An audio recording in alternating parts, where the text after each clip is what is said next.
Hi everyone, and welcome to my fall series.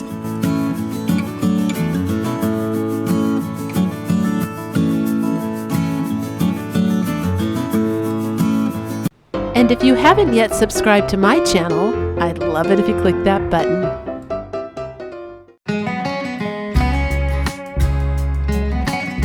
For this DIY, you're going to need one of these chargers from the Dollar Tree and one of these printables. Now that's a free printable I designed, and it's down below in my description box below my video. You can click the link and it will take you right to it. And I'm using my Kills primer again. I love the water-based Kills primer. I have a lot of it and it tends to dry looking just like chalk paint, and of course it doesn't come off because it's primer. So I love using that, and I'm just giving it one coat because I know that I want this to kind of look distressed and the center of it will be mostly covered. And now I'm taking some gray paint and I'm just lightly dry brushing around the edge to give it a little bit of a border. But the main border is going to be those little beads or bumps on the side of the charger. That's one of the features I love about the charger plates. And my Dollar Tree carries this all year round, so they're easy to find. But I just dry brushed really lightly over those just to bring them out and try to leave the white behind so that you can see that they're little beads. You know, I didn't want to get it in between them too much, I guess, because then it would look like it was a solid design rather than individual little bumps. And you just saw me cutting out my printable. That's actually a pumpkin seed printable from thegraphicsfairy.com. It's a free printable. I downloaded it and then uploaded it into canva.com to add another background to it and create my own, graphics. And that's a really fun thing you can do. So someone asked me, how do you stop the ink from bleeding when you're Mod Podging? You gotta wait at least 1 hour after you put something through your printer, and preferably longer. I have better luck with 3 to 4 hours, and of course if you can do it overnight and plan ahead, that's even better. And then you use as little Mod Podge as possible. As you saw, I just put a few drops down there, just enough to get it to stick down, and you dry it right away. And that's your best kind of tri-fold attack, I guess, to try and prevent your ink from running.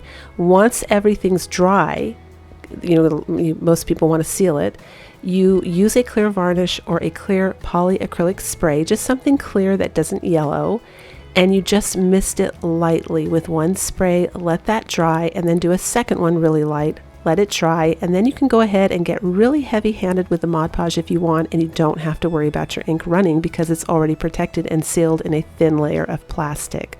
Now I have found I can stop after that spray. I'm perfectly happy. What I've been doing is just misting it once, then misting it twice, and then my third spray is pretty heavy-handed, and sometimes I'll use a semi-gloss if I want it to look a bit more like a Mod Podge finish.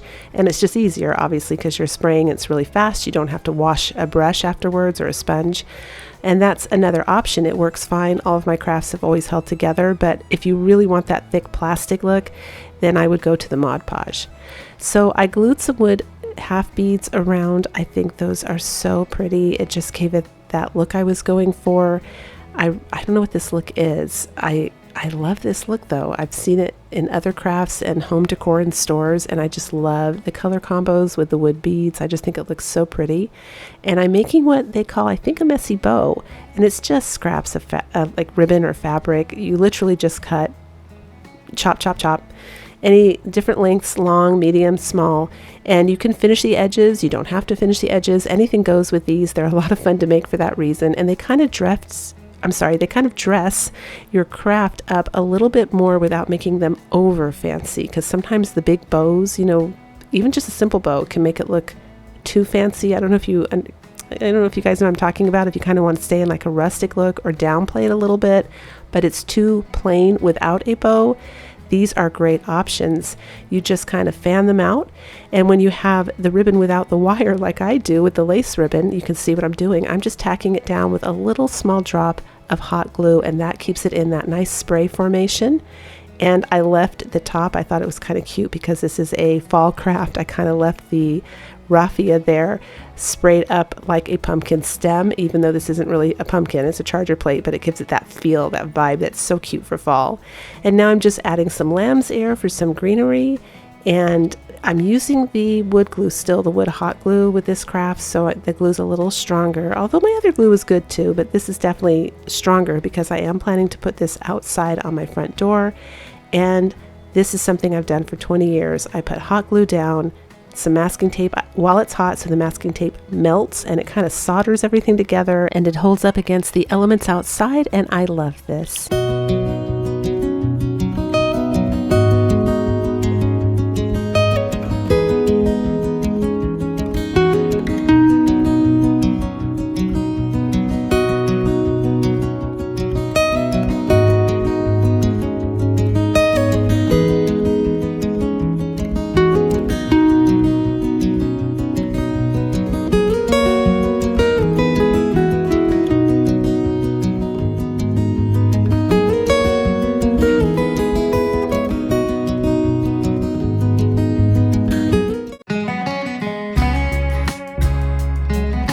For this craft, you're going to need some paper or material in your choice, some cardboard, and some Dollar Tree shapes, or you can print them up offline. Now, I would normally use Dollar Tree shapes, but my Dollar Tree, yes, for those of you that follow my channel, you know I have hole-in-the-wall Dollar Trees.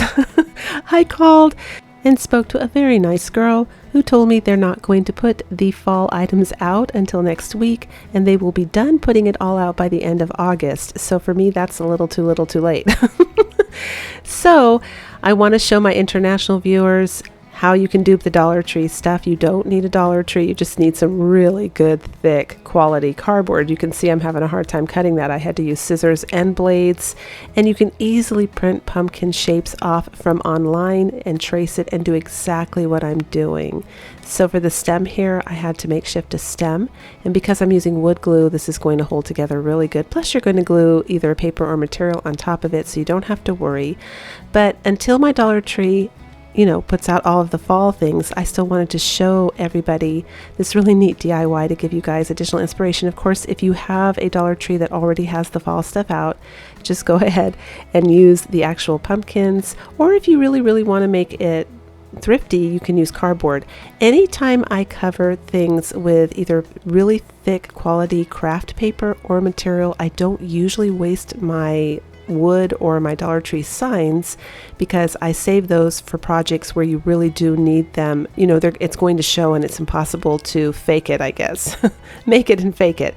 But in this case, this DIY is going to be completely covered, and the craft paper is thick, so when I glue it down, you're not going to see any of those lines. Now that's a concern with cardboard. If they have those little bumps and lines and grooves, you might like that actually. It can actually, if you make them look like galvanized metal, it can go.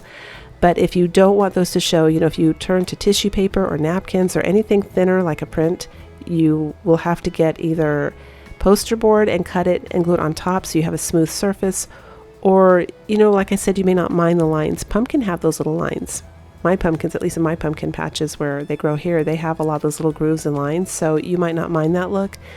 But if you do use the craft paper from a craft store, it's more than adequate to cover those lines, so don't worry about it. And of course, cloth is as well.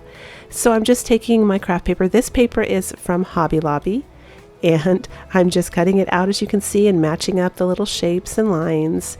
And we're going to make a really cute pumpkin formation.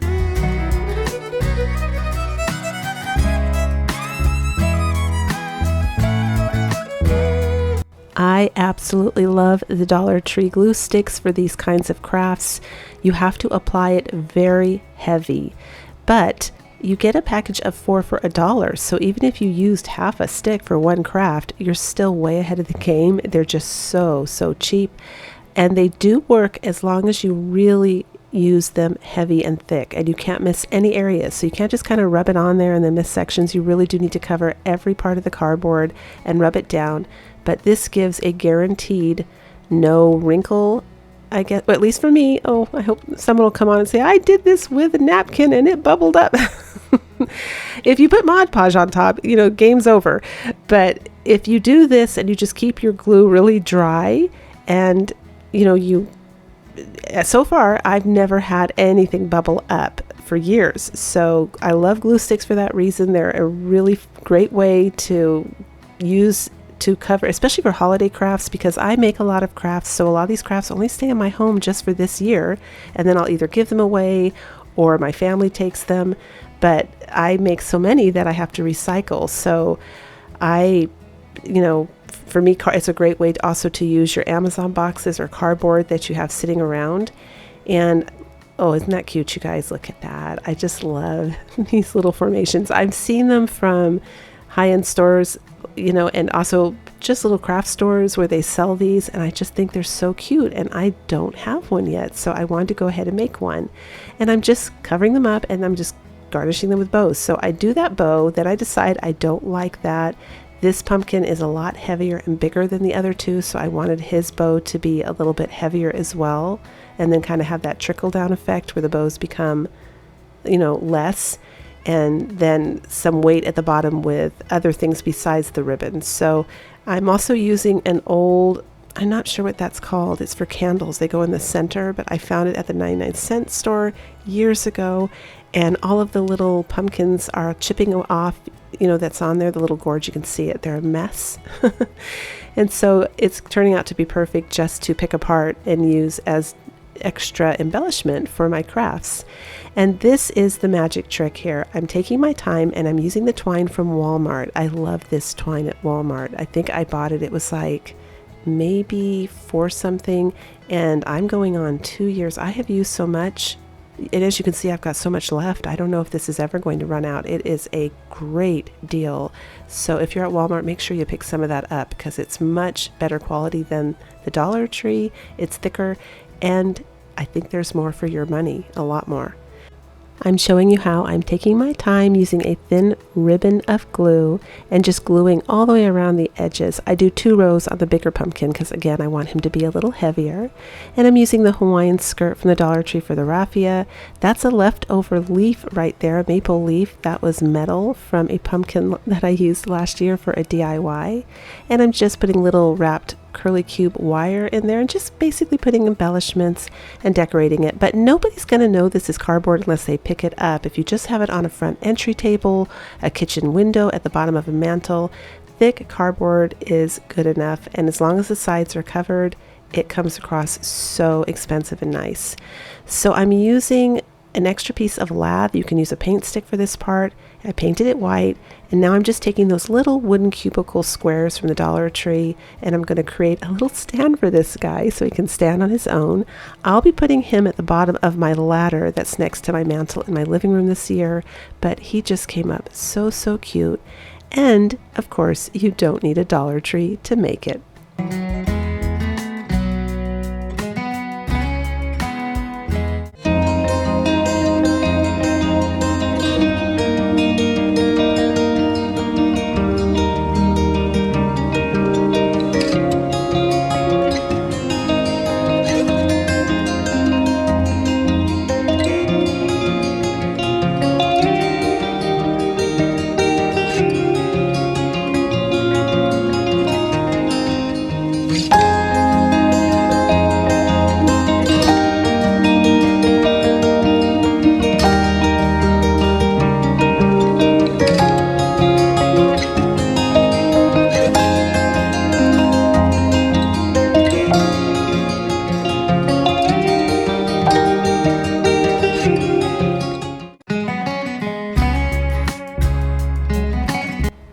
For this craft, you're going to need some leather strips, and shout out to Melissa Garrett. She sent me a huge bag of leather strips. They're real leather.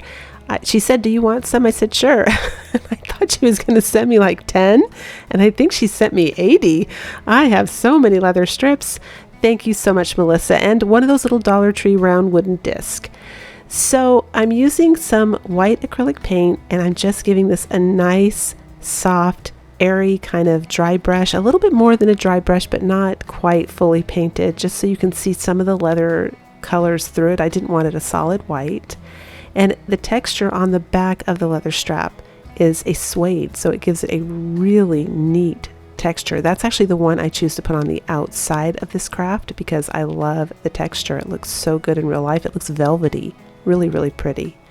And I'm taking some hot glue, and as you can see, I'm just going to glue it down in this formation where the straps are side by side. Now you could do this with the Dollar Tree fake leather, but you would need to double up on them. So you know how the underside looks like cloth? You would want to take the leather ribbon and glue it cloth side to cloth side so that they're both leather, and that way they would be strong enough to hold this shape as well, because we're making a little leather pumpkin, you guys, and it comes up so cute.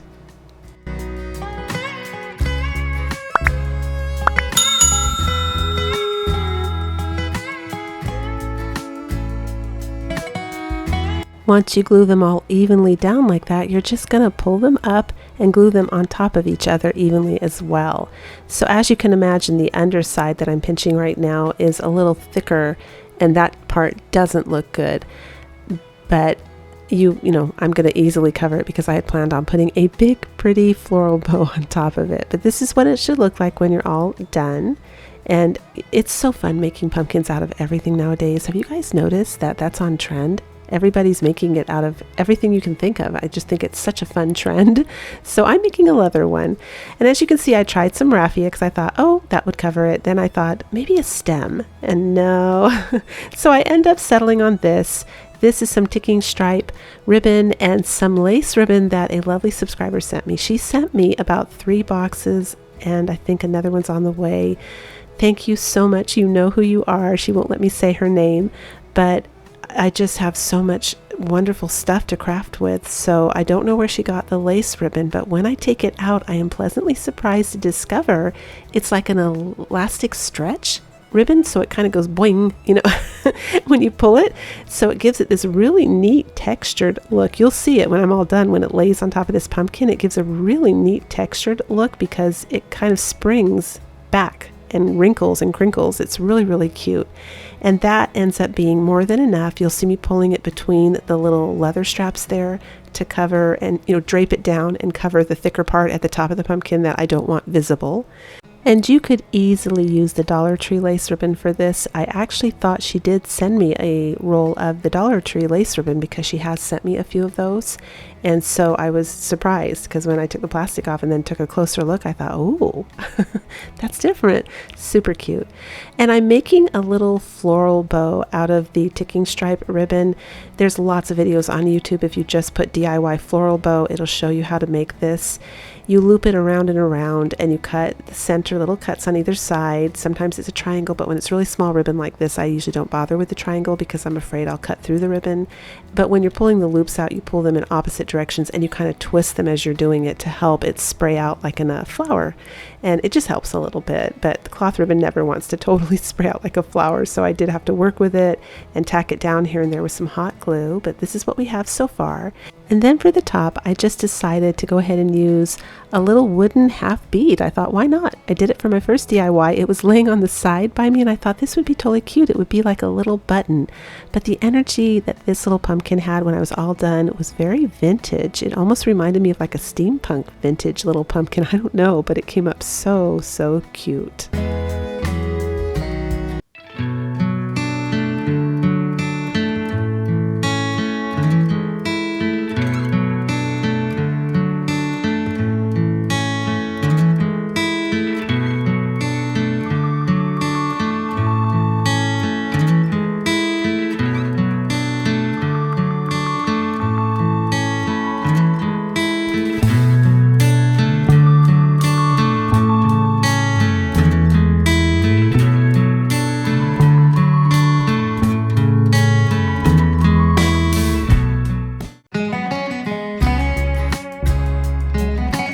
For this craft, you're going to need the foam dice from the Dollar Tree, a piece of wood, I'm using the plank from the Dollar Tree, and some letter stickers of your choice.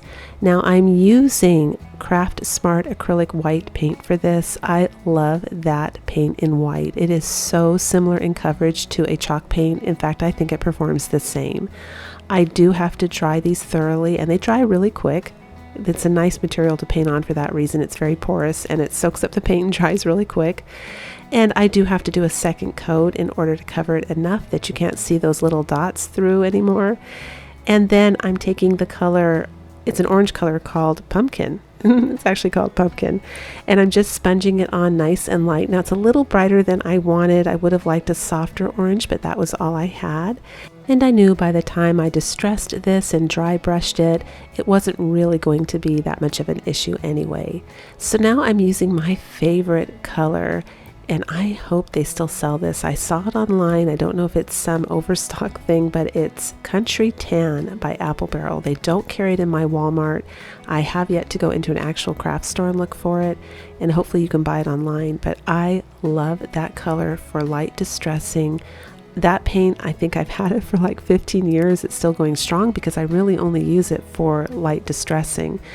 But it has a really unique mocha color that is not available in any other color in the Apple Barrel line or the Craft Smart paint that I know of. Now, there is a color by Waverly Paint that has that color, but someone told me they're stopping making Waverly. I hope someone in the comments tell me if that's true. They've discontinued Waverly Paint, because I thought, oh no, that's going to upset a lot of crafters. I don't know if that was just discontinued at Walmart or if they're just discontinuing Waverly. But if you can't find the Country Tan and Apple Barrel paint, you could use the brown color, and you'll recognize it right away when you see it in the Waverly chalk paint. It would give you the exact same finish. And I just go over it with a little bit of white paint, and then orange again, and then white paint. I'm just, those little foam blocks. You saw me put the Country Tan on. Then I took a little white, trying to soften up the orange, and it ended up making it look almost reddish. So then I went back over it with orange. But that's how I got the final look. And now I'm just using the antiquing wax. Most of them come in brown, and I did see one in gray once, but most of them come in brown, so any antiquing wax will work. You just use it to stain the wood, and you can leave the wood raw if you want, or you can paint it white. And then I use the little stickers to spell out the word fall. Now, as you can see, I have them set up this way, with the F and the L next to each other, and the A and the L next to each other. And I actually stressed about this, you guys. I went downstairs to get something to eat, and I kid you not, I think it took me 3 hours to make a final decision here, but I do end up moving the L's on the bottom and the FA on the top. Let me know which way you like it better. But I think because it was coming up way cuter than what I had envisioned, I really wanted it to be perfect, and it just felt more balanced with the L's at the bottom. So as you can see, I took some more of that Country Tan paint, and I just dry brushed the letters a little bit because I wanted them to blend in. They were popping a little bit too loud for my taste. And I'm gluing the little foam blocks together. Now that's important if you make this craft. Make sure you glue the blocks together in sets of 2 first, because you see what I'm holding up there? That is a wine cork I had to slice super wafer thin because I did have to add it to one side so that they're not lopsided, because the little cubes are not made perfectly uniform. You can't see it at all because it's a foam material and it kind of squishes over everything. So I'm pretty sure even a penny would work if you don't have a cork. But if you run into that problem, you can fix it. And then of course I glued those 2 cubes down on top of each other. And now I'm using the little wood piece from the Dollar Tree. I'm pretty sure these are like little miniature birch wood pieces. Birch wood is really popular, and I always wonder what they do with the smaller stems. And I think they're selling them off to the Dollar Tree, because if you study those little wood pieces up close, they have the same little notches, like the little marks. If you guys watch my video on how to DIY your own birch wood, you can see that I took pencil and made those little lines, and these little stems actually have that. So I'm pretty sure they're birchwood. I could be wrong, but I'm pretty sure, because it's still popular and they look really, really cute. It's a great idea to sell off the little pieces. That way you don't waste the wood and people can use them for crafts or for filling in a floral vase. I think it's a great idea. And so I made a bow out of raffia. I'm just adding that on the side, and now I'm taking some more of the gingham print in black and white from the Dollar Tree, and I made a little bow with that. And that's it. I'm going to glue him down on top of this stand, and I think he came up so cute. Let me know what you think. But this is one of those crafts, I was making it and I wasn't really sure how it was going to turn out. And again, it was one of those, where my husband saw it and went, ooh, it just came up so unexpectedly cute.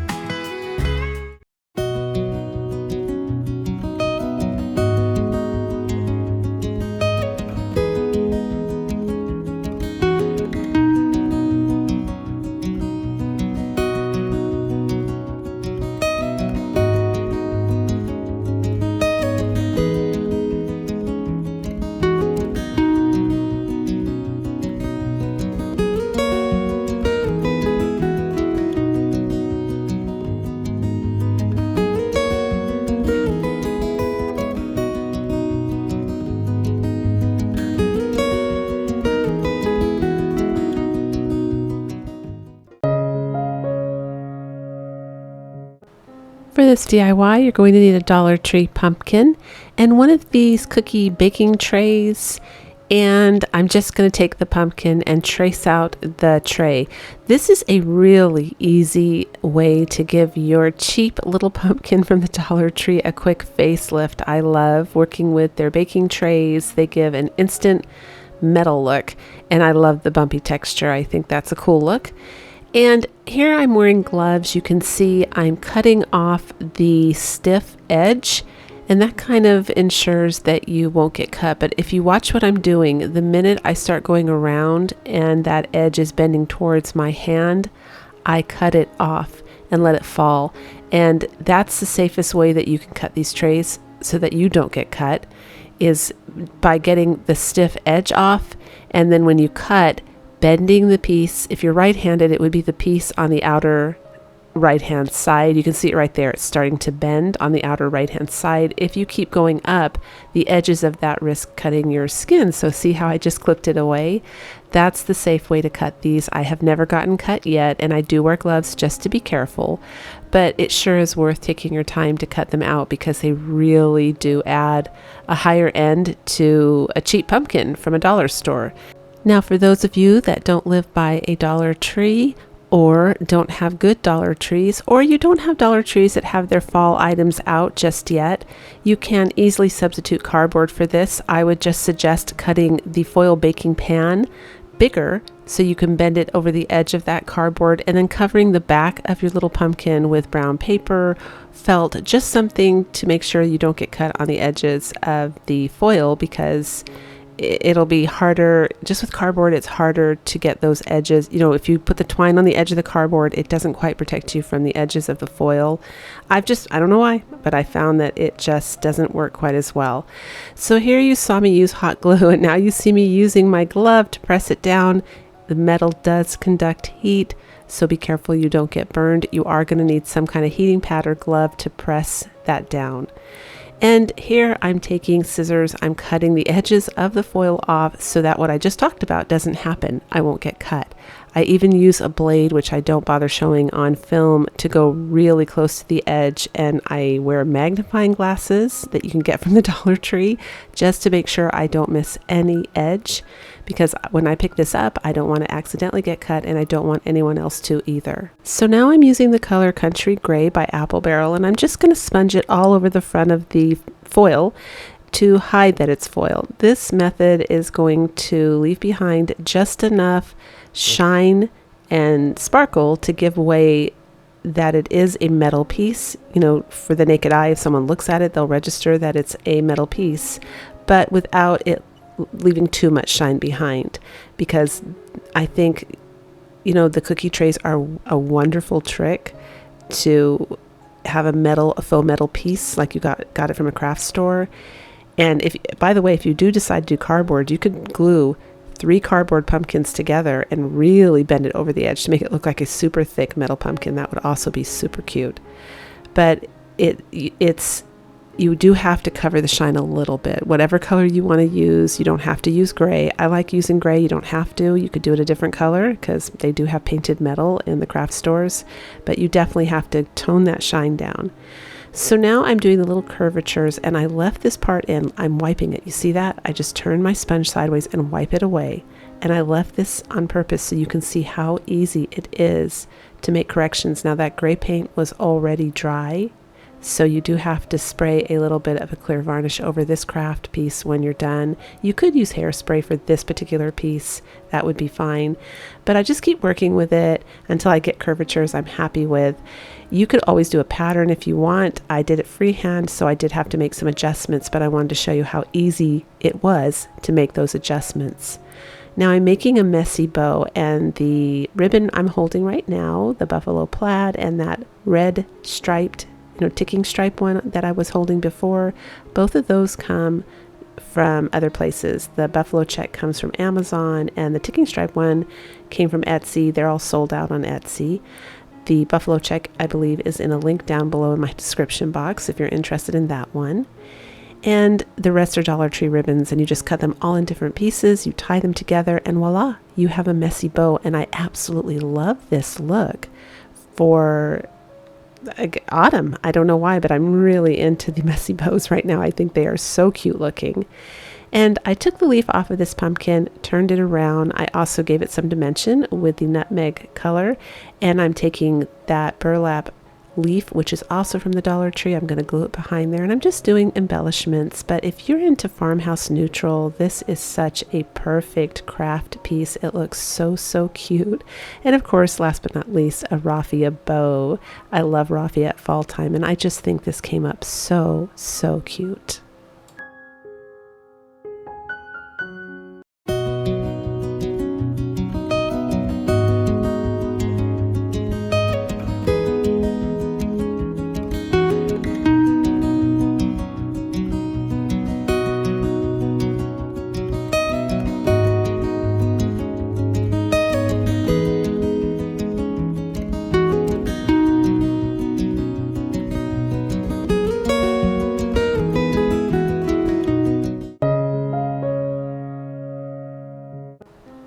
This is my inspiration piece. I saw it on Pinterest and I just think it's such a cute idea.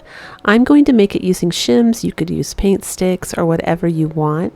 And I'm starting off by using some black paint and painting my shims. You could also use a dark charcoal gray if you wanted to do that route. And I'm going to take and dry brush some white paint over it. Now, my camera turned off when I was dry brushing and when I glued the frame together, and it was driving me nuts. I didn't have the anyway, sorry about that. But dry brushing, for those of you that don't know, is where you just put a tiny bit of paint on your brush. It would be white paint in this instance. And I dab it a little bit on a paper towel and then gently sweep it over the wood until you come up with this look here, which kind of imitates an old barn wood look. And that's it. And so I'm using some Dollar Tree florals now. I'm cutting them up. This piece here came from the Goodwill. It was just these big floral pieces. I don't even know what they were, but they were only 50 cents and I knew I could cut them up and use them for crafting. And I'm just wrapping a piece of it together using some of the hula skirt raffia from the Dollar Tree. And we're going to go about decorating this frame just like what we saw. And I'm also going to do a messy bow again. I love them. You're going to see a lot of them. I think they're such a cute trend. They're so fun to make. I think I like them because it allows you to put so many different ribbons in the bow. Whereas when you do a regular bow, it's harder to get all those variations. I mean, you could loop a bunch of ribbon together, but you would waste a lot of ribbon to get the same vibe, I guess. And so that's not very cost effective. And they also look very dressy. You know, if you go too big with those and use too much ribbon, you can almost look like a wedding bouquet. So these are just a really fun trend. I'm really enjoying. They're not overly dressy. They kind of keep that look of, you know, if you want to go a little rustic, especially with fall, even if you don't do farmhouse, fall kind of lends itself to farmhouse just because of the pumpkin patches and the hay rides. A lot of the decor kind of revolves around that theme. So these are just, in my opinion, a perfect bow for that. So I'm also going to take some raffia. I always try to add a little bit of that in with every fall craft because I think it gives it that edge that really signals it's an autumn craft. And I'm taking a mop thread. That's just a Dollar Tree mop thread there to tie this bow together. And that's it. When you're done tying it together, you just fluff these bows out and kind of twist them and make them, so you can see me doing it here, just kind of, you know, play with them a little bit until you get them spread out so all the pretty little different ribbons show. And you can also do this with material too. I think that would look really pretty if you wanted one that was kind of frayed. That would look really cute. And I'm taking some ribbon now, twisting it at the top so that it doesn't hang over the edge. So I'm able to hot glue it where I want it on the top. And that's it. I'm going to glue the bow down, the florals down, and we're going to end up with a super pretty decor piece that you can either hang on the front door, which you saw in the photo on Pinterest. In my home, it's hung in a window that I made from an old picture I got at the Goodwill. I actually just grabbed a picture. I think it was about $11. Got some wood from Home Depot and used some glue to glue it on like a window. And that was you're going to see it when it comes up in the finale, but my window was really simple to make and it's super heavy and people think it's a real window. So that was kind of a neat thing I wanted to share with you. And at the very end, I'm going to glue some raffia on the top too to hang it. I just thought it would be kind of different to glue it in the front and then have that extra accent because the frame was very plain. rather than glue it behind. I usually put twine or something behind things to hang it, but in this instance I wanted the raffia in the front. And now I'm taking some leftover shims and I'm cutting them kind of roughly with a wire cutter there, and I'm just breaking them so that they look like an old little farmhouse sign. And I'm using this antique wax. You can use any brand of antique wax you want for this. You can use a water-based stain that I often talk about. It's an acrylic one. Also down below in my description box, it's odorless. That would work great for this too. And I'm just going to make this a little bit, dirty, well, not dirty, a little stained. And because it went a little darker than I wanted, and because the wax is kind of more greasy and oily, I was able to take a baby wipe and blend it in and wipe it off, so it became a little bit lighter, which was nice. This is why I kind of steered away from the water-based stain, because I knew it would soak in like crazy, and then you can't do anything after that but dry brush a lighter color on top. So I went with the wax. And I write Happy Fall, glue it down, and that's it. I'm gluing the top raffia on that I mentioned earlier. And I think this, again, came up so cute, and it's super easy to do. Anyone can make this DIY.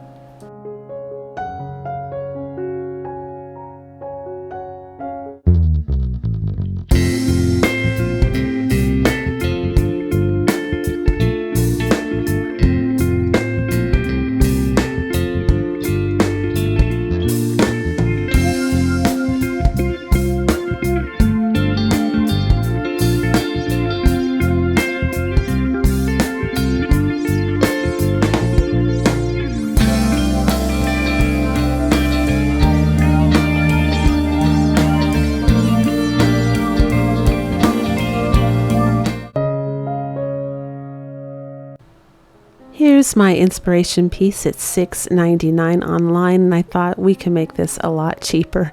Here's a Dollar Tree mason jar and this year's calendar. It's a 2021 calendar, and I've been saving it for this print right here because I knew I wanted to use it for fall. You can use any print you want, and if you Google free autumn prints, so many blogs come on and they have absolutely gorgeous prints that they offer for free. They want you to go to their blog, obviously, but look around online and find a print that you really like, because it's easy to do. They're very generous, I noticed, at the holidays. So for autumn and even Christmas, there's so many free printables out there for you. Now, you see me using the super thick cardboard again for this craft. My Dollar Tree has not put out these mason jars yet. I went and I was so excited. They had some fall stuff out and I bought what I could, but the girl told me, again, they're going to take about 2 weeks to put it all out. So it will all be out at the end of August. So I have a couple of ideas with this mason jar, and I didn't want to use the original for that. And I always like to show you how you can do it cheaper too. Now here's the glue stick from the Dollar Tree. I love this glue stick. You have to apply it really, really heavily, but it stops your print, especially if you're using thin paper. It stops it from wrinkling up and buckling up when you glue it down, whereas Mod Podge is very wet, and that's one of the struggles and complaints with people when they put it down, that it will bubble up and wrinkle when you don't want it to. Sometimes that's good. If you're putting it on wood, that buckling actually looks really neat if you sand afterwards. It kind of creates a raised area that naturally rubs off when you're sanding and looks really nice and distressed. So here I left this part in on purpose because it kind of gave a nice view of how much glue you have to use. When I say use a lot and be generous, for up until now the camera hasn't really caught that well, and I noticed it caught it really well when I was doing this craft. You can really see that white glaze on top with the cardboard. You really have to cover everything, but the glue stick works wonderfully. I'm just going around now and trimming because I am going to be covering the edges with some twine. And this is some burlap I got from Walmart. It was cheap. I think it was $4 something a yard. And I got half a yard, but it's been in half, so it's been lasting me now 2 years. So not a bad price.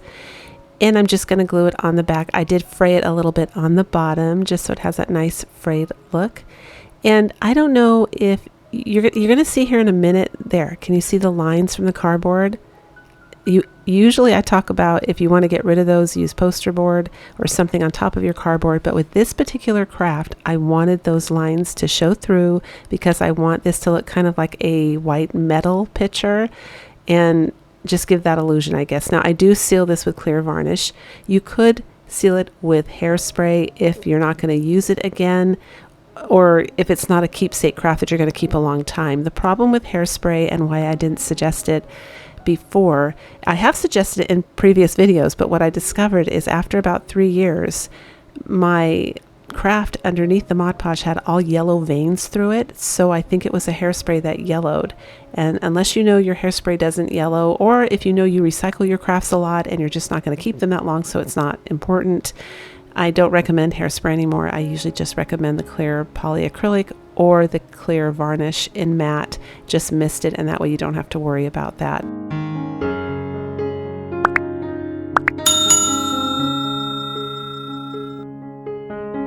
Now, of course, if you have a Dollar Tree sign, go ahead and use the actual sign. Whether you use cardboard or the sign, if you're planning on putting it outside like I am, I do get wind where I live, so I'm still going to need to weight it down a little bit, and I'm going to go ahead and I'm going to glue either paint sticks on the back or a rock or something, or both, to hold it down. And for this, you could actually use the free paint sticks because nobody's going to see the back. And I'm using a button there from a cloth chocolate box that I upcycled on a previous video. I'm going to turn it over on the light side where there's some beautiful grain and it pops really pretty, and put it in the center there. I think that's a nice accent piece. But another trick too is if your cardboard is warping, let's say you only have thin cardboard, just cut out about 2 or 3 of them and glue them together and cover your craft that way. That way you won't have the buckling. Let's say you don't have free paint sticks and you don't have craft sticks, and you are needing to still make this look nice and heavy and not have it buckle or warp. That's another trick. You just use multiple layers of cardboard, because cardboard obviously is a form of wood and it gets thicker and thicker with the more that you put together. But this is the final result.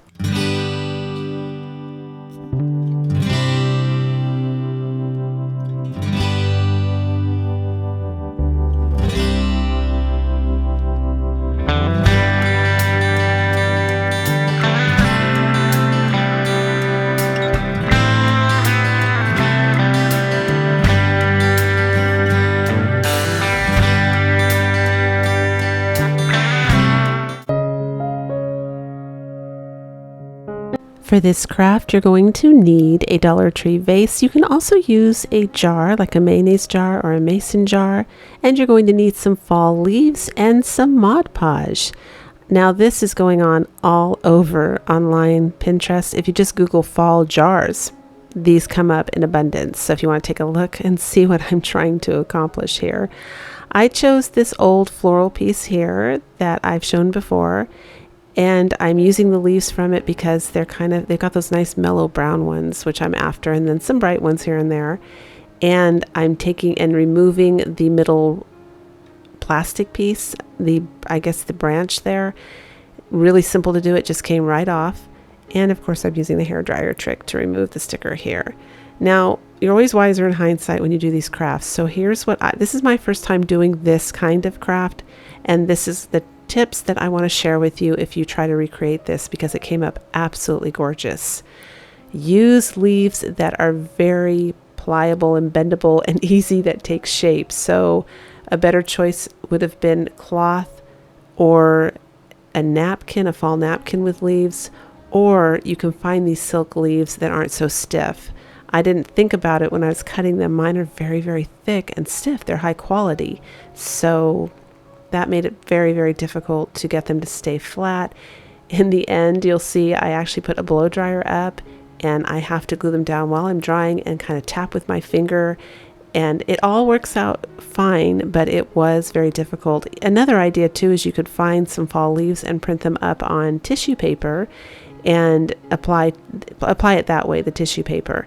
And you would, just anything that bends. Don't use stiff leaves, because here I am right here with the dryer. I'm pressing with my sponge and drying at the same time to get the glue to be dry enough to hold the leaf down so I don't keep lifting, it doesn't keep lifting while I'm moving and doing my craft. Now, I do end up Mod Podging the whole thing because that's what the little blog said to do that I went to.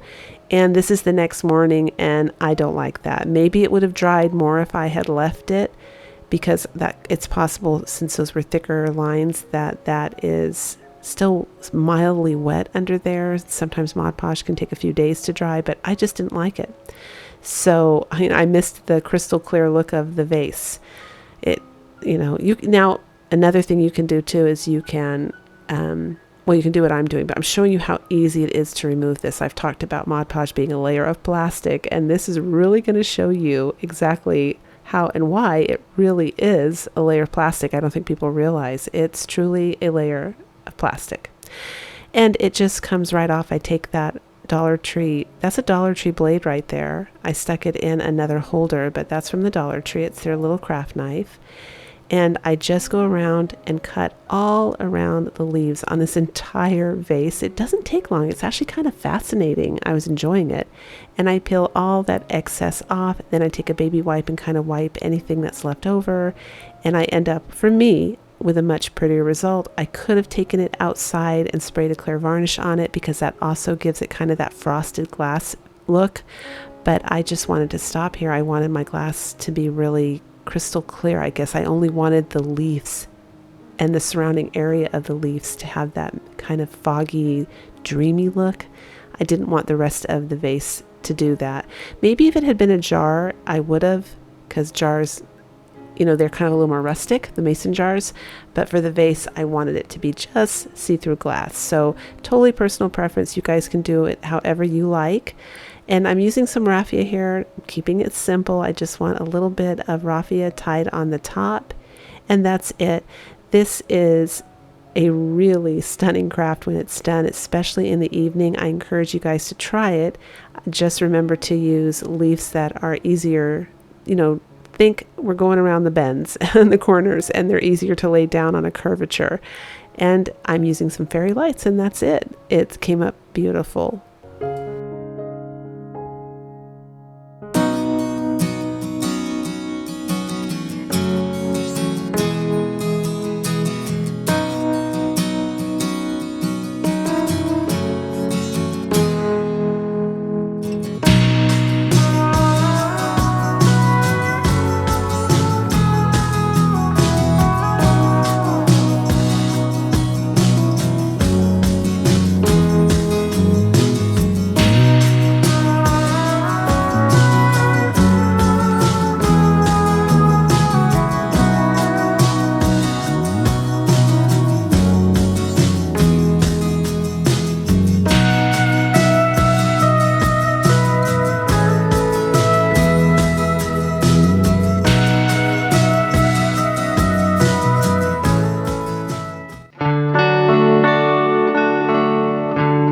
For this craft, you're going to need a Dollar Tree pumpkin, some of these little signs from the summertime, or you could use these signs, but they don't have arrows on them. I'm after the pole in the middle there, that wooden stick.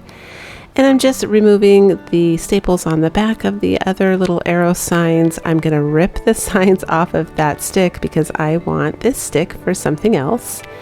And the first thing I'm going to do is use my homemade chalk paint to paint my pumpkin white. If you're interested in seeing how I made this, it's actually my new video on chalk paint that I made during the summer. It's titled 3 New Ways of Making Chalk Paint. You can check it out there. I used number 3 to make that recipe. I really like it. It covers really, really well. It's amazing. And now I'm just going to give it a coat of the paint in Antique White by Apple Barrel. It's kind of like a cream color with a little bit of yellowish, I guess. It's a little more yellow than I wish it was, but it's a very pretty color. And I'm going to paint all 3 of these signs with the Antique White. And for those of you that noticed, right before I painted these, I was sanding down the little holes from the tacks that I pulled out. That sanding and roughening up the surface in those areas turns out to make really good texture for dimension when we go to stain these. So if you want to add a little more sanding here and there, the stain kind of grabs where I sanded and makes it look even better. So for the look we're going for. So I choose white for the stick because I want a bit of contrast between the signs and the stick. And now we're going to take an antique wax. You can use any brand of antique wax you want. If you're interested in the one I'm using, it's down below in my description box. And I'm taking a blush brush. Yes, that's a blush brush. I love staining with that sometimes because it's a very soft, fluffy kind of airy surface, and when you kind of want to float your brush over your craft, it works really, really well for that. And then just to spread that out to make sure that all the areas are covered, I'm using a baby wipe to wipe my fingers as well, but that's how I get it to kind of stain all over, and you get that look. So I'm doing the same thing with a baby wipe now and some orange paint. This orange paint is actually the Dollar Tree orange paint. I just don't like the way the Dollar Tree paints come, the acrylic paints come in the squeeze bottle, because if I accidentally squeeze out too much, I can't get it back in the bottle. So I just used an old orange paint container, rinsed it out, and filled it up again with the Dollar Tree paint, but it ends up being a really pretty orange.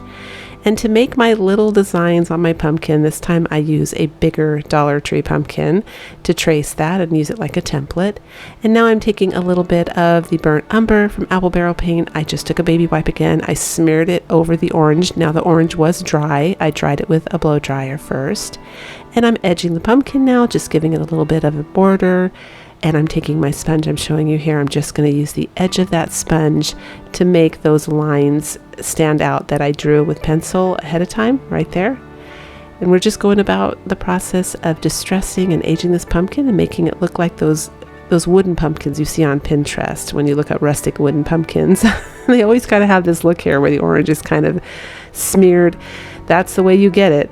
Ladies and gents, you just smear your orange on, and then you smear some brown paint or stain over it. And then after I do that line, I decide it's a little too harsh, so I'm just taking the sponge and kind of smearing it and softening it and blurring it a little bit so that it blends with the rest of the look of the pumpkin.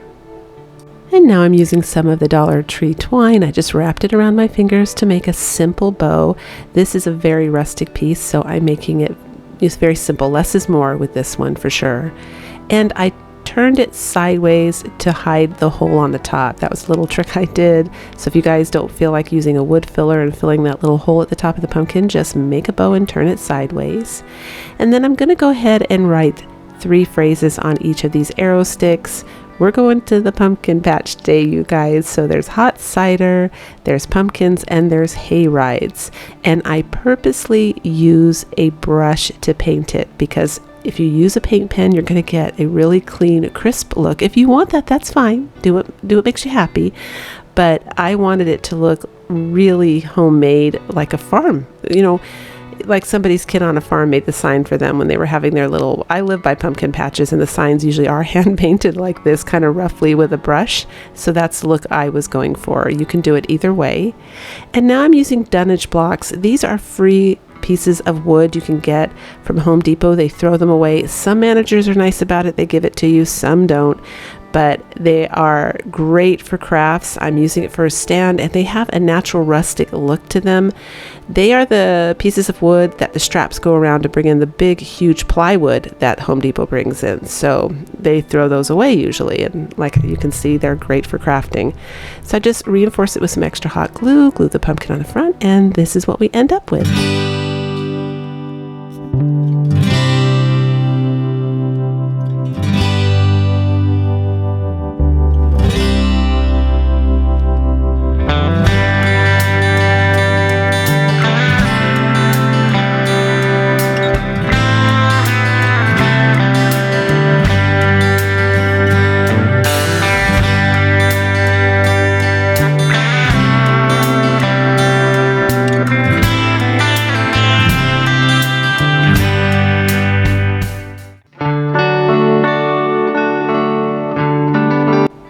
For this craft, you're going to need a Dollar Tree wreath form, a family sign or a sign of your choice, and some ribbon of your choice. I'm going to be using the buffalo check ribbon I have here, and this is really easy. You're just going to wrap up your wreath form with your ribbon. So you start off with gluing the beginning, and you wrap it up, and you only need to glue the very end.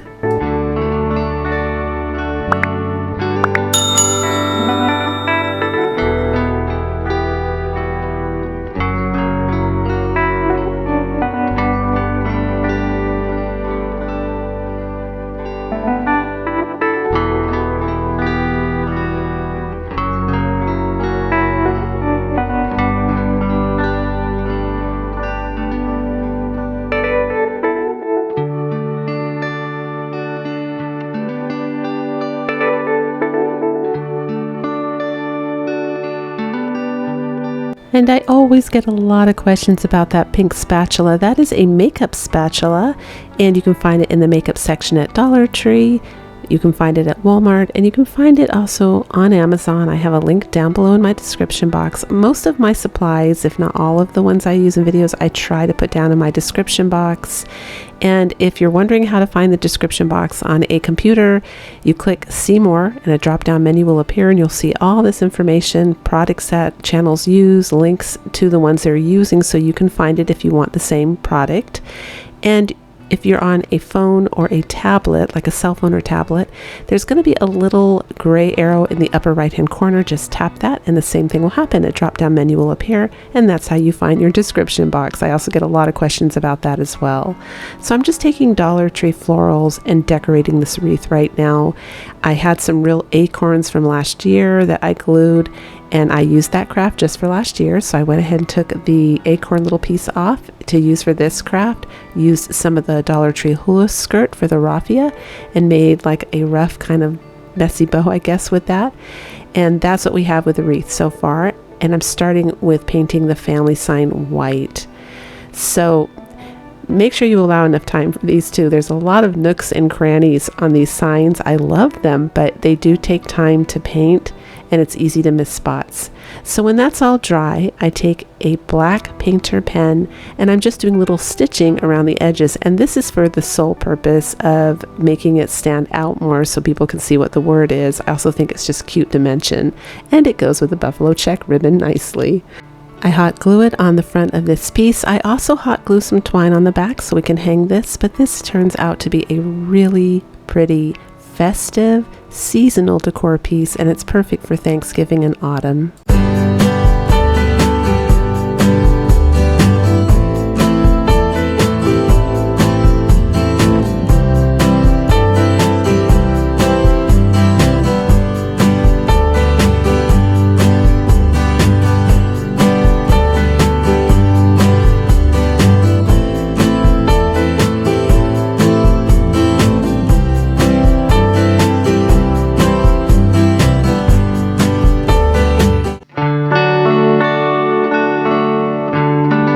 For this piece, you're going to need a Dollar Tree little wooden acorn and some potpourri of your choice, preferably in the color brown.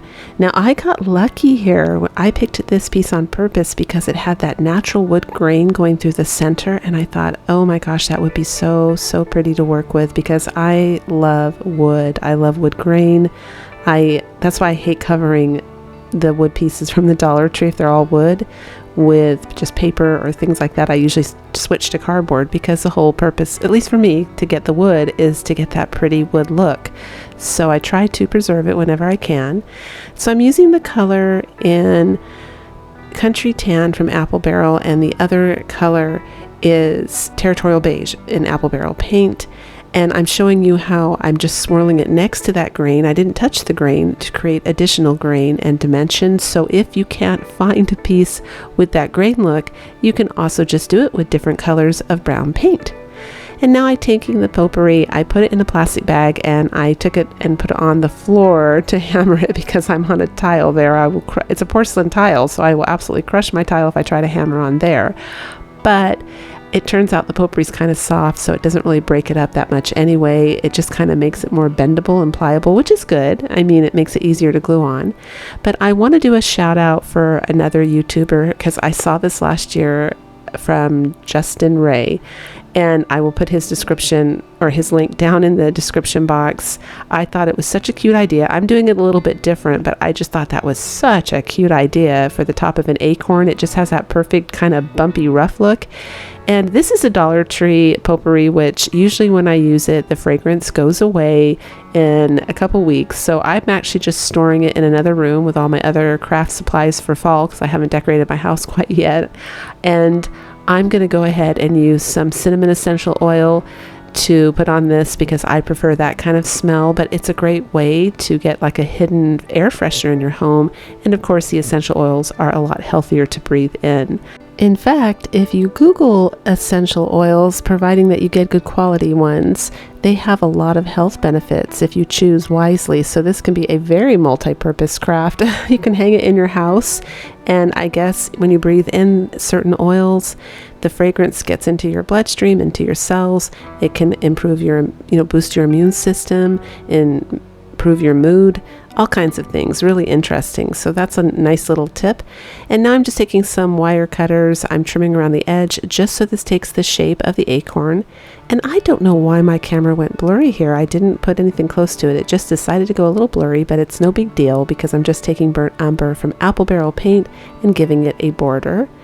And then for those of you that shop at the Dollar Tree and are familiar with these wood pieces, you know they are feather light. So I'm just using the Dollar Tree twine here, and I'm putting a little hanger on the back in case I want to hang it. I think I'm going to put this on my mantle and lean it up against the wall, but I just wanted to have that option. And that's it. Look at how cute this came out.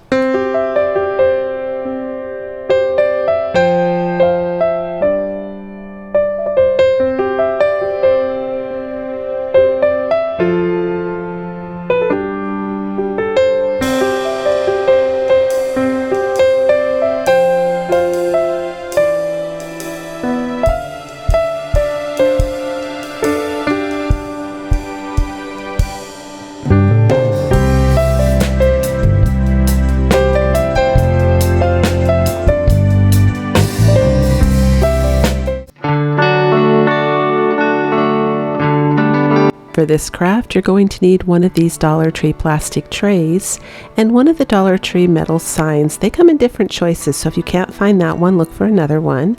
You can even break or cut them off of the stakes. Sometimes they're attached to a metal stake. Go ahead and get that if that's all you can find. And I did a light sanding on top, very, very light sanding on top of that tray. Don't go too hard or it will peel.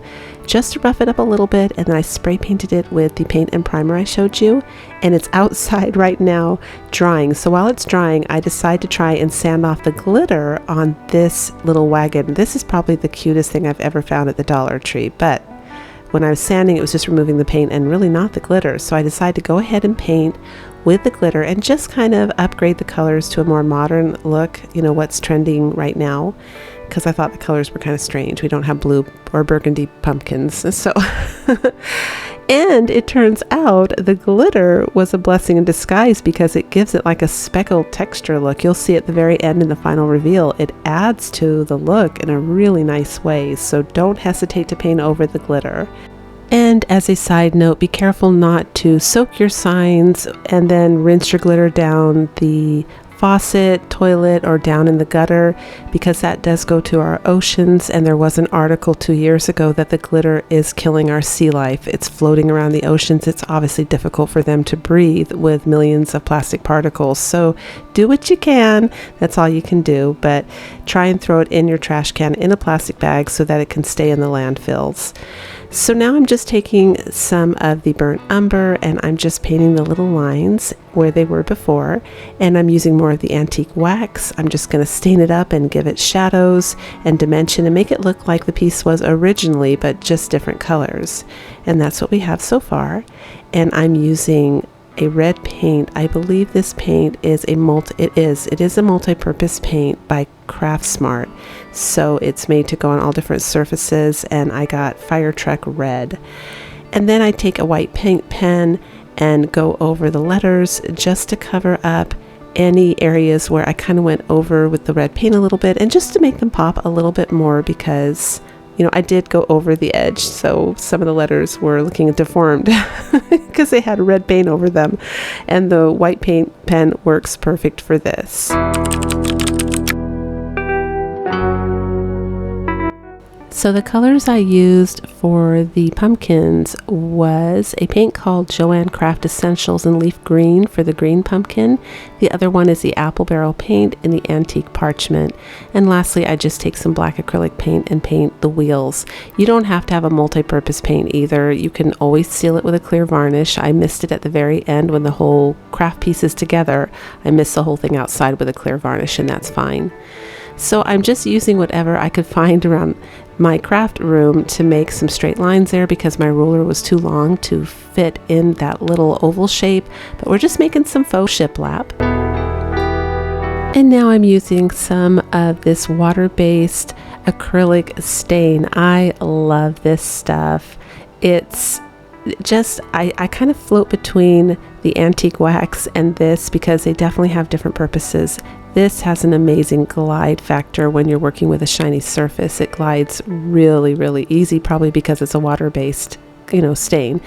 Another really good thing about it is it's odorless. So if you're sensitive to odors, both the wax and this water-based acrylic stain are odorless, which for me makes it more enjoyable when you're crafting because everything's right under your nose. So it's always nice when it's not gassing you to death. And I'm just taking a baby wipe again, kind of smearing it. And I dabbed the edges because I wanted that to stand out more like it was a frame on this. We're kind of doing a faux wood piece here. And if you're interested in the water-based stain, it is down below with my supplies. There's a link to Amazon to show you the one that I bought, and it will take you straight to it.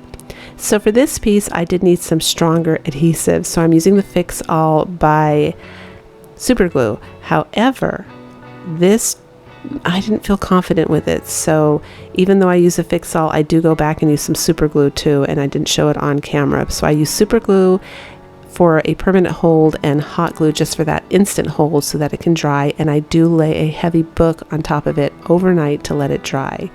This is the next day, and I'm just taking some of the Spanish moss from the Dollar Tree, gluing it at the bottom because I thought that was so cute.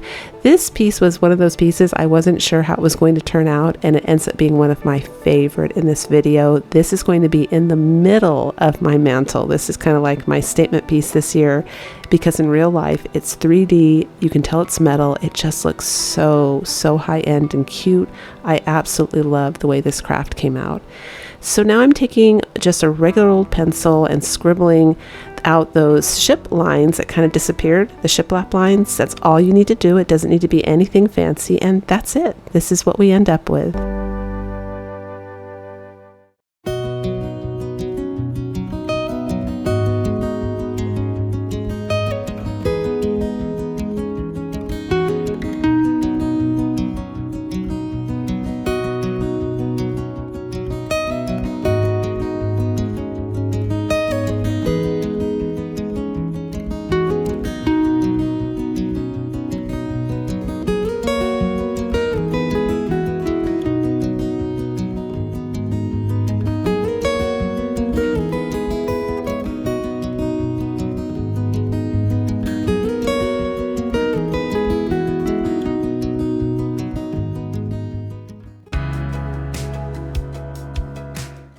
For this DIY, you're going to need a Dollar Tree maple leaf and a stain of your choice. I'm using this water-based acrylic stain.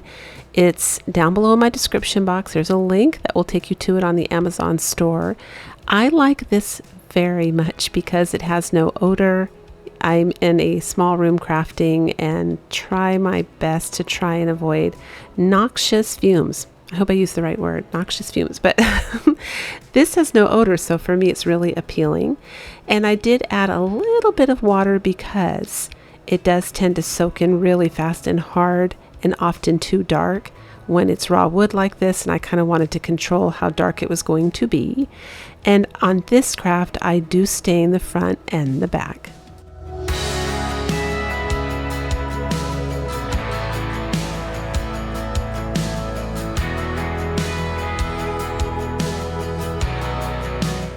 This part is a little different, I know, but I wanted burlap on wire, and the only way I could think to accomplish this was to cut the wire off of this ribbon.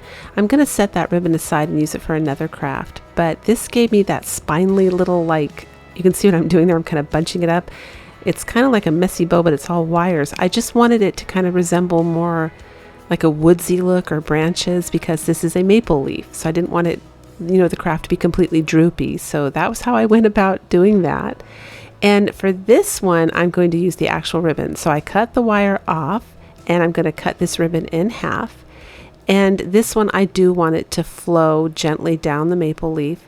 And here's a little trick, I've shown it before, but if you just float a flame over the edge of your ribbon, it will completely stop it from fraying, because these ribbons are usually polyester, and it just lightly melts the edges and seals them up nicely for you.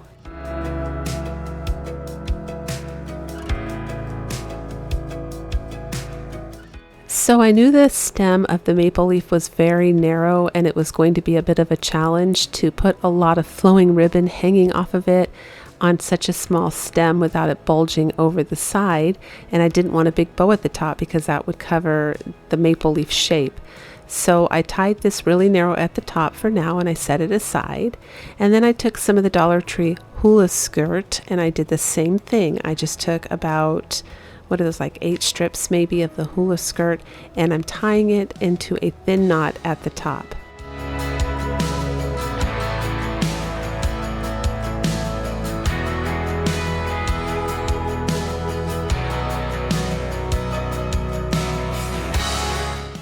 So this turns out skinny enough where I feel comfortable gluing it on the front, plus I'm after that little spray right there that I trimmed. I think that looks really neat. That adds that scarecrow kind of fall vibe.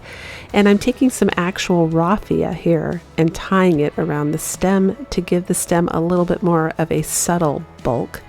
You know, I'm just trying to get all these little things on there in a way where it will cover it up, because I'm going to be gluing the buffalo ribbon on the back behind all of that.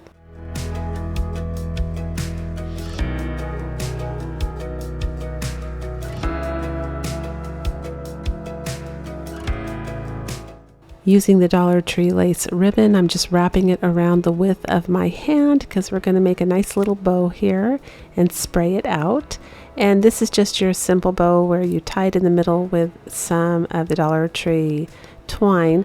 I take some of that lace ribbon and bend it in half, not completely even. One of the lengths is a little shorter than the other, and I glue that down because that side was a little empty, but there I go. I'm gluing that bow on that I just made. You can see the twine in the middle. All I did was tie it in the middle with twine. And here comes our spindly little, I don't know, fallish kind of decor embellishment. And I glued the berries on the top and a button, and then last we're just going to outline that with the black marker pen because I didn't feel like the maple leaf stood out enough. And to make a really cute complimentary hanger, I'm going to string up these wood beads and glue them on the back.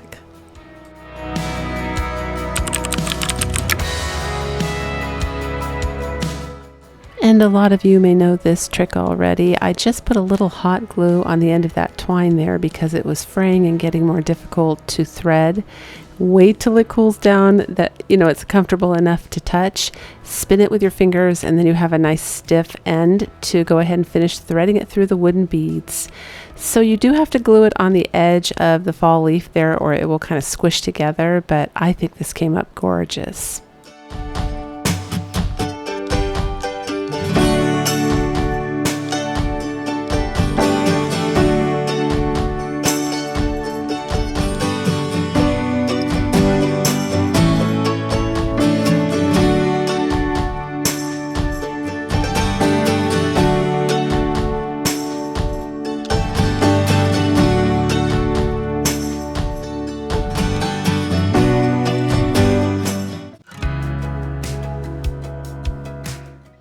For this next DIY, you're going to need this free printable I designed. It's down below in my description box.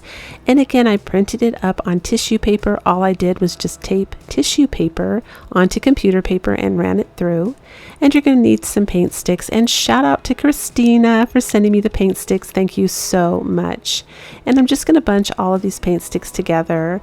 I use 10 altogether for this craft. So I bunch 8 up.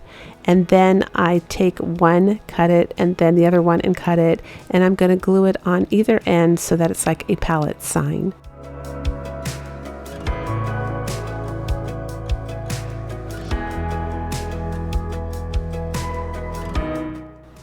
Country farmhouse signs, anything that's kind of rustic or primitive is one of the few times I don't mind the end of the paint sticks showing. I think it adds to the craft, those little holes in between. I just kind of alternate them, and sometimes I leave 2 together because it just looks like the wood is kind of chipping out or whatever. I don't know. I think it gives a nice edge or design to the sign. Not always, but some crafts I really like that, and this is one of them.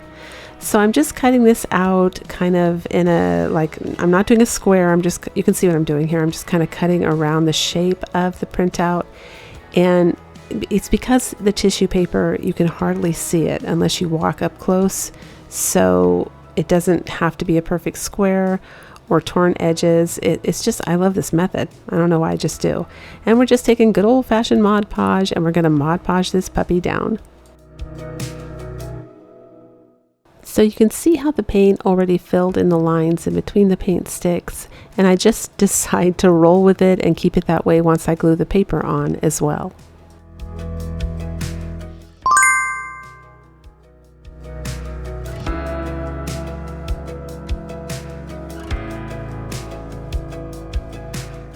And these are easy DIYs this week, you guys. I thought I should bring some of those out because I know a lot of you guys like those too, ones that look super cute and don't require hours and hours of crafting. This is one of the pluses with using tissue paper for sure, is you definitely do not need water.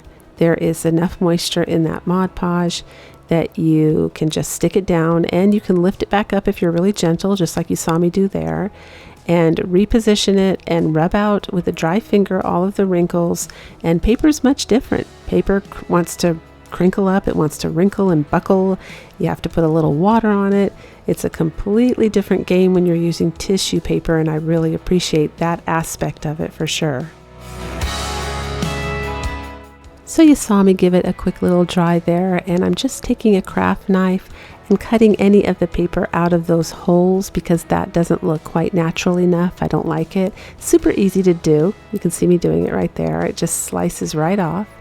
And now I'm taking some of the free wood I've spoken about in past videos. It's called dunnage blocks, D-U-N-N-A-G-E, dunnage blocks. They throw them out usually at Home Depot or Lowe's or I think it's most lumber yards. And if you've got a nice manager, they will give it to you, and you can cut them up and use them for bases, and they're very heavy, and best of all, they're free. And that's just a scrap piece of wood on the back, and we're going to use this as the stand to hold this cute little sign up.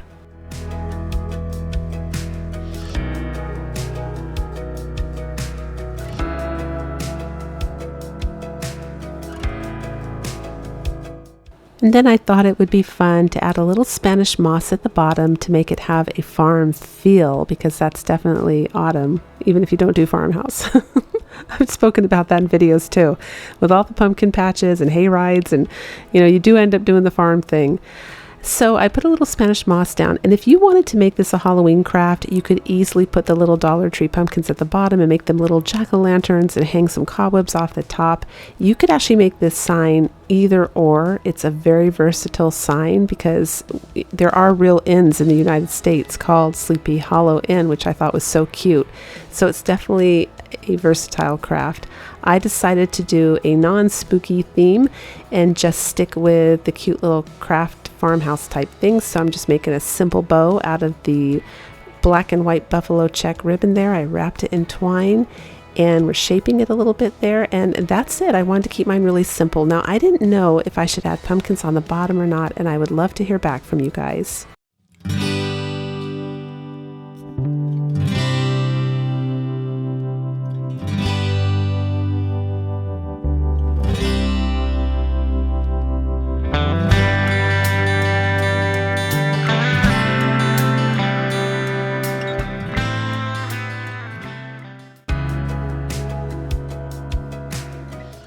For this next craft, you're going to need this Dollar Tree cute little pillow, some burlap, and a pumpkin template, and some buttons or any kind of embellishment you'd like. I'm going with some buttons that I took off from another craft. Some of you may remember I painted a chocolate box. It had some buttons on the top there, and I took those and saved those because they were wood. Yes. And I'm just taking my pen and tracing out the pumpkin shape. This is a really simple, fast DIY, but it's one of those really simple, classy, clean. I don't know if you guys know what I'm talking about. Sometimes with crafts, less is more. It just ends up looking really, really sharp. So I cut out a pumpkin shape with a burlap. I glue it onto the front of this pillow, and I'm going to put some embellishment on, and that's it. These pillows, I hope you can find them because they are, I mean, they scream sweater weather. They are the perfect cozy little pillow for fall and Christmas coming up. I bought 4 of them, and I've got some great ideas coming up, but they're already done. They're already furry and soft and cute, and they make excellent stuff, like little stuffers for baskets or metal big crates that you have. It depends what kind of decor you're doing, but these little tiny pillows are great accent decor pieces.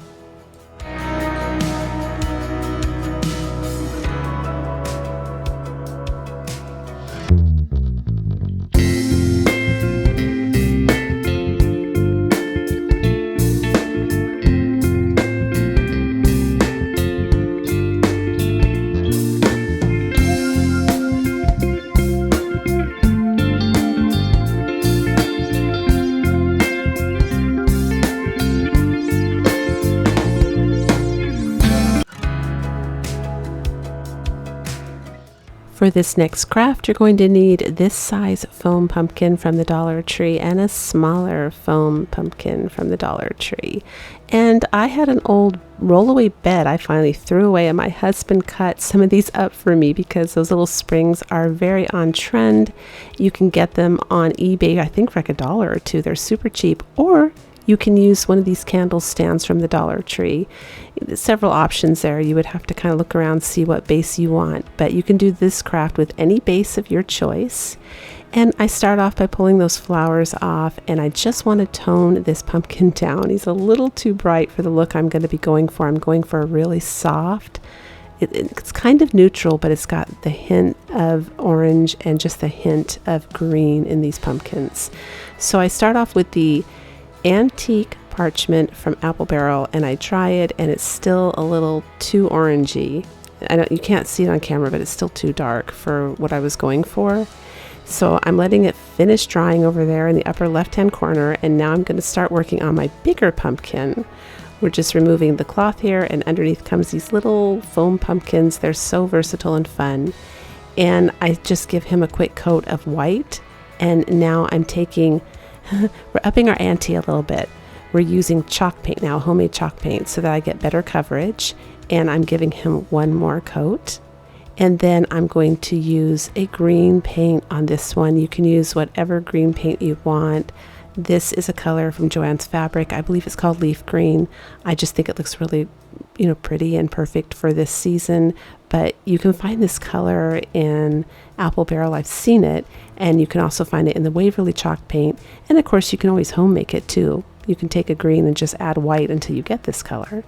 But it's still a little too dark. So I end up taking some of my white paint, just brushing it on, and I am using a tissue, not a wipe, because this is foam and I don't want to get it too wet. I'm using a regular old Kleenex, and I just dry brush a little bit of the white paint on and then wipe it and smear it with the tissue. And then when both of these are dry, I decide I'd like to kind of keep that theme with this lace. I've got that going on in my home for this year for fall, so I kind of like to stay in themes. I think that's fun. So we're going to make another looped bow where I just wrapped it around my fingers again, tied it in the middle with the twine, and then we're going to spread it out into like a nice little flower shape.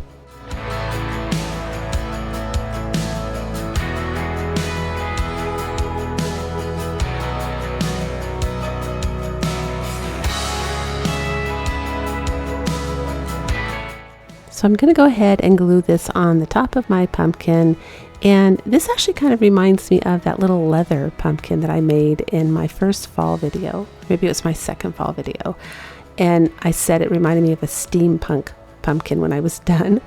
And I've got that in the home, so that's one of my themes, so I thought we're kind of going to stay in there. You can see I'm experimenting with a little stained wooden bead there for a stem, but before I do that, I just want to give this a little bit more raffia. I love raffia at fall. I just love to add it as an accent, so I loop it around, tie it, stick a little bit under that ribbon, glue my little stained wooden bead. I didn't film that because I figure you guys know, it's self-explanatory. I just stained the bead with a little bit of that water-based stain. And then I'm just shoving some raffia down the center here, using my hot glue gun to hold it down flat. And then I'm going to hold the other little pumpkin on top of it while it dries so that it all dries nice and flat. And now I'm just holding it up and kind of visualizing where it's going to hang, and I'm cutting off the pieces that are a little bent and wonky. And then we're going to go ahead and make like a little bird's nest out of the Spanish moss so that it has a nice little base to sit on. And I am going to hot glue it down just a little bit. Now off camera, I do hot glue underneath because I'm choosing to use the spring as my base, but I want to stage it and show you guys with both bases, the little candle pillar and the spring. You let me know which one you guys like better, but that's it. And I think that this craft came up so beautiful.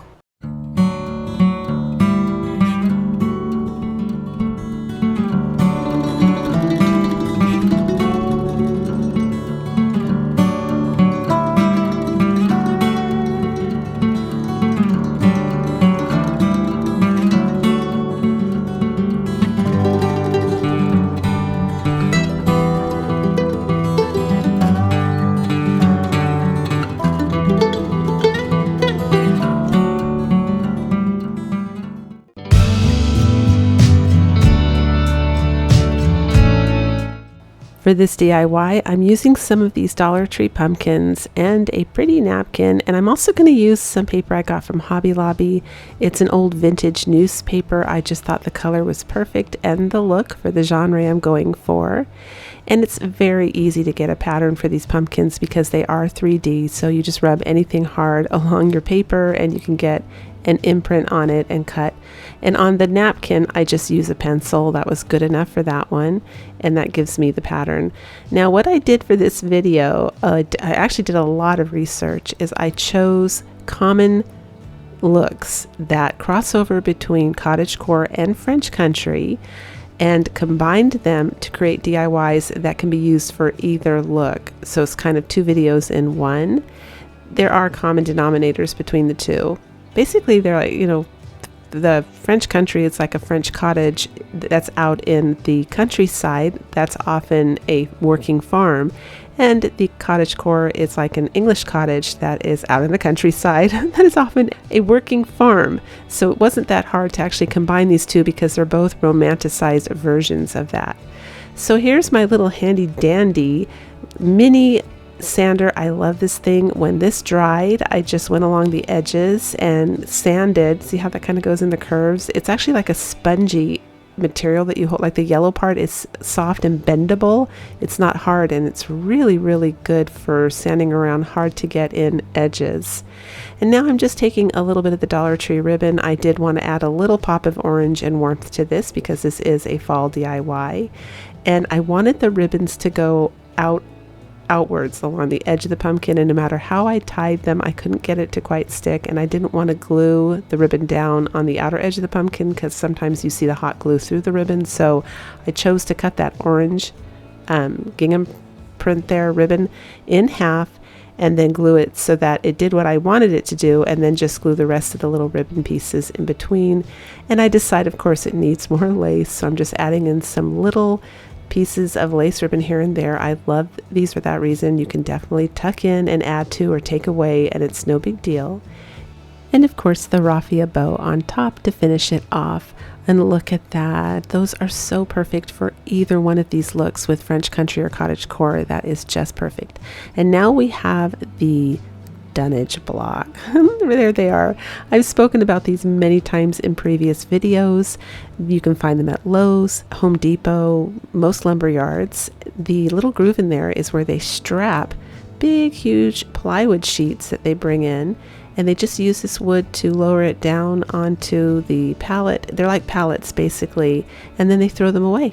And they're often naturally rustic. They have ink print on it, which makes it look more vintage, and they're perfect for crafting if you like these kind of genres like farmhouse, cottagecore, French country, anything like that. They're perfect. And if you have a nice manager, they'll give them to you for free if you ask. Now I'm just adding a brown leaf to keep it nice and warm and romantic. And I also tilted these pumpkins at a little angle outwards just to add a little extra charm. I don't know if you noticed that when I glued them together. And I'm distressing it a bit because once I put it on the dunnage block with the ink, I realized in order to tie it in, it looks a little bit better. And I'm going to take some of the Dollar Tree moss and glue it down in that groove.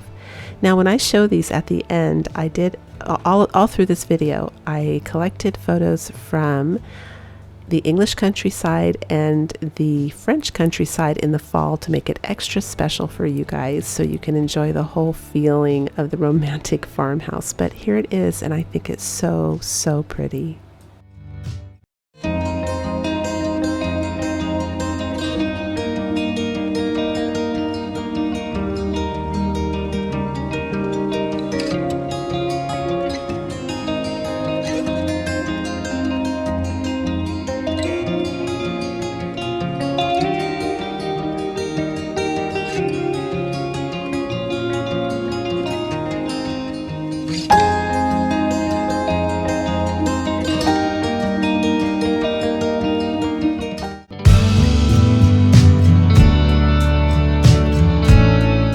For this next DIY, you're going to need that domino game from the Dollar Tree, one of their plastic trays, and this free printable that I designed.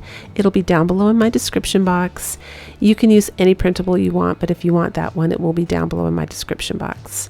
And you start off by drawing a design for a leg. So we're making little legs for our tray here, you guys. I was so excited to share this with you all because this really is a game changer for Dollar Tree faux trays with the legs, because we always just kind of try and find something we can glue on from the Dollar Tree, like the ping pong balls or the pot of gold leprechaun little legs or wooden cubes or wooden beads. But this takes it to another level because you can make wooden legs pretty much however you want. You just trace out the shape and then you cut it out, because as you can see, it was easy enough to cut, and then you're going to put it together. So you do have to sand a little bit because it does splinter, and also remember to draw the design on the wood side and on the printed side with the polka dots, because you're going to need them to be on either corner. You'll see, but just trust me, you have to do one of each so that you have the reverse leg on the reverse side. And I'm just measuring here, you know, to get my little print in there. And here I go gluing the legs down. So you just have to carefully line them up along the edge of the tray. And this is why it's important that you draw the design on the wood side and on the dotted side, because you're doing it in opposite angles. And then you put your strip of hot glue. I would actually recommend using a stronger glue like hot wood glue. Well, I call it hot wood glue, but the link down below in my description box, if you go check out the glue I use for that, it claims to glue metal, glass, everything. So I just recommend you use a stronger hot glue for this project. And then I also put a little bit of glue right where the angle met there. And as it dries, I move up and do it to the top as well, because when you paint it, that's going to make it look like one solid piece. So it just looks, or you could use wood filler too if you wanted to, but it comes out really good.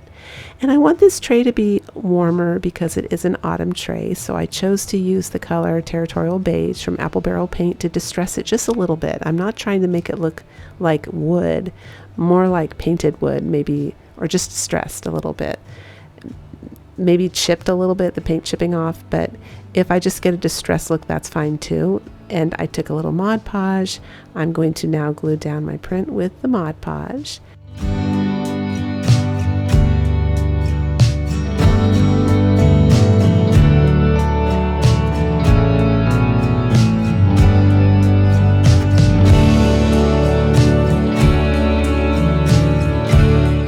So after I get the print glued on, I'm going to take my homemade white chalk paint and paint those little legs. Now watch what happens when I paint up towards the right hand corner where the hole is. See how it disappears? That's because I put the hot glue on the inside seam there, and it, you know, rolled up and melted into that hole and behaves like a wood filler and makes your legs look more connected and nice. And now after it dries, I'm just taking some of the Apple Barrel paint again in Territorial Beige and distressing it.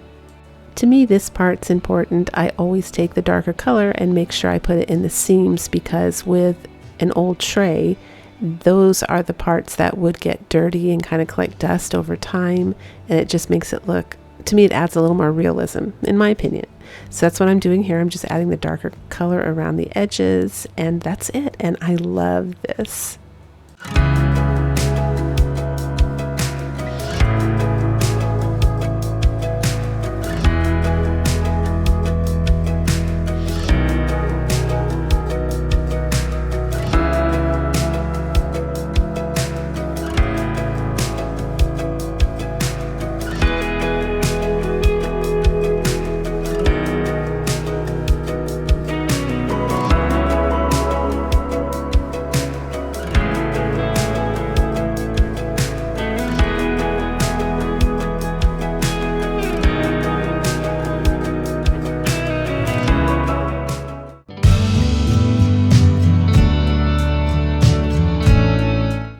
For this next craft, you're going to need some more Mod Podge and some pretty napkins in your choice, and some of these Dollar Tree foam pumpkins.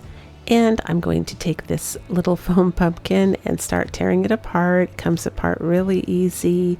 These are so fun and versatile. You can do so many different things with this. Today, obviously, we're going to make this little guy move into the genre of the cottagecore and French country look, but really these little foam pumpkins, I think they're even hollow when you cut them in half. They're pretty, the possibilities are pretty endless with those. So I'm just taking the napkin that I used for the other pumpkins because I want to tie them in. I'm actually making this for a friend who is transitioning from French country to cottagecore. So all these DIYs are for her. And I'm going to make that pumpkin match the first little wood ones that I did. And this is just really simple. It's good old-fashioned decoupage. You're just going to tear up your napkins, put Mod Podge on your pumpkin, and tap that puppy on so that it goes in the grooves so you don't lose your pumpkin shape, because you want people to know you did a pumpkin. And that's it.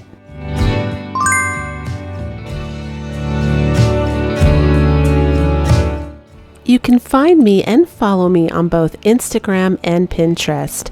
On Pinterest, I have something really neat going. I made a board for my subscriber friends' crafts. So when you are inspired by something that I make and you make it, I would love to see a photo of it. Even if it isn't something I made, maybe it just inspired you to craft something like a spin-off.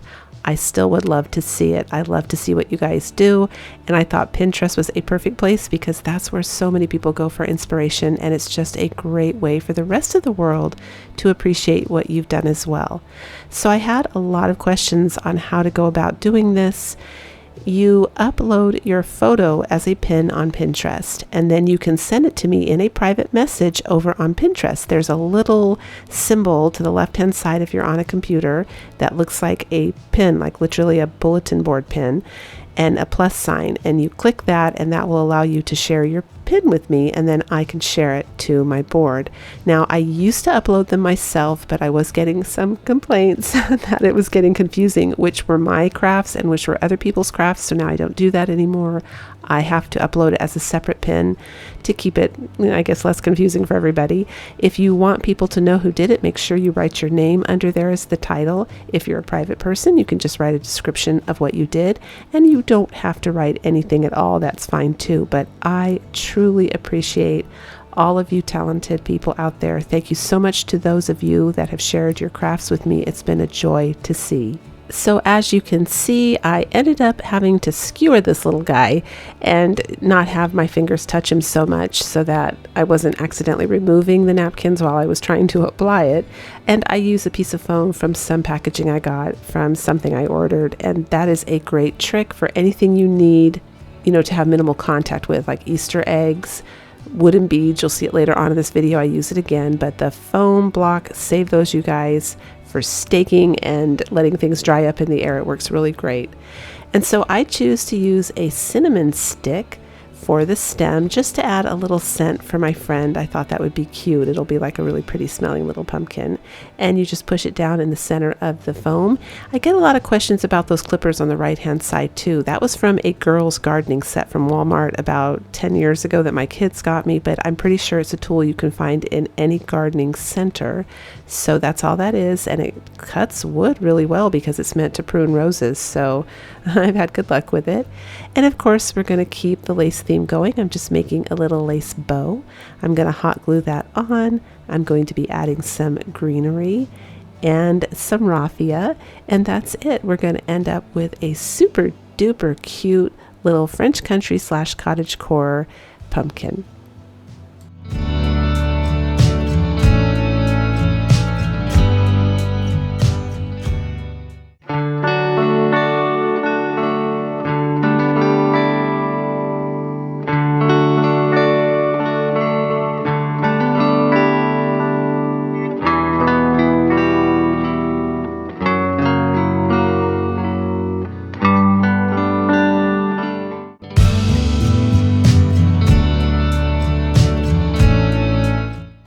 For this craft, you're going to need this printable. It's actually a free download for your desktop as a wallpaper.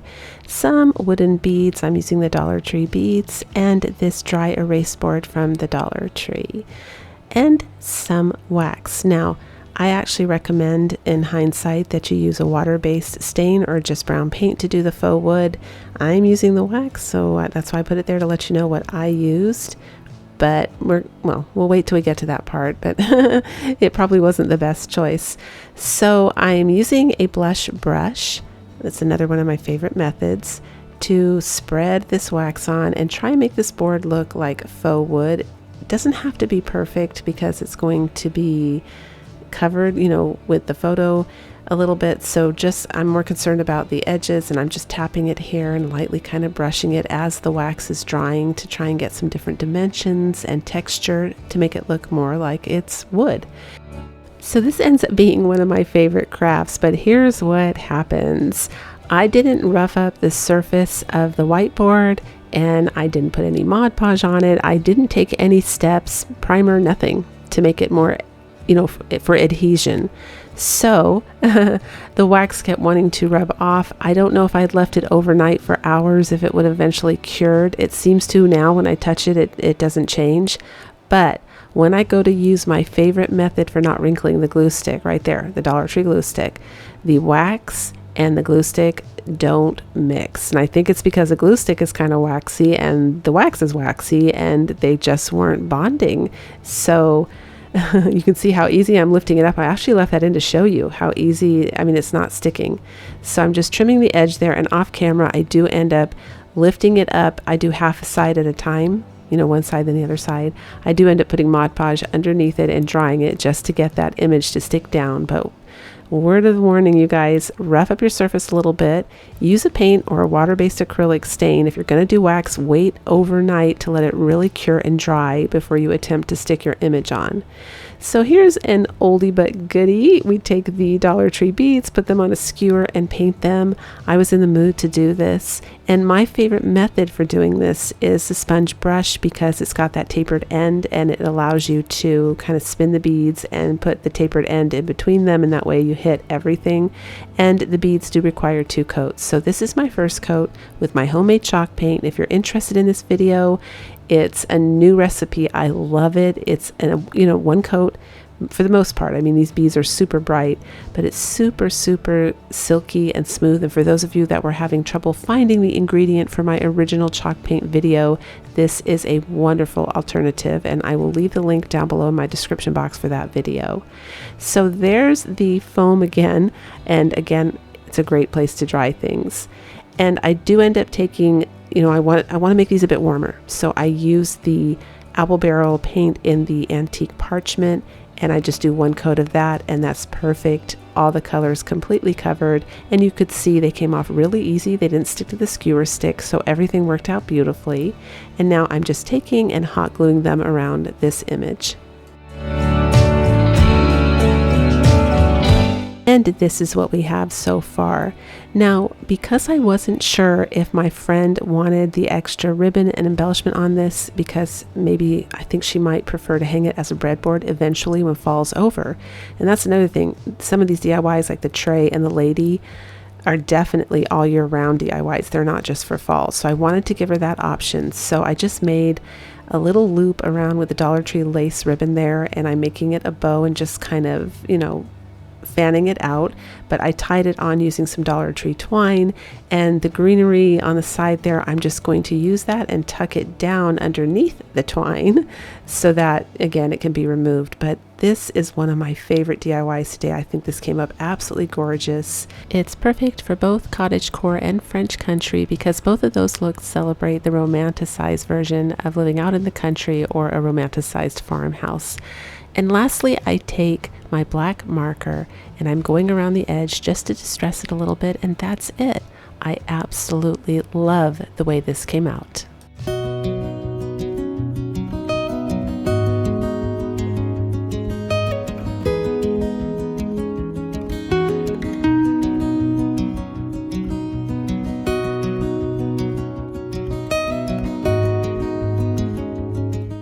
If you had fun today, don't forget to give me a big thumbs up. It really does help this video get seen on YouTube. And until the next one, breathe deep, fret not, and do things that make you happy.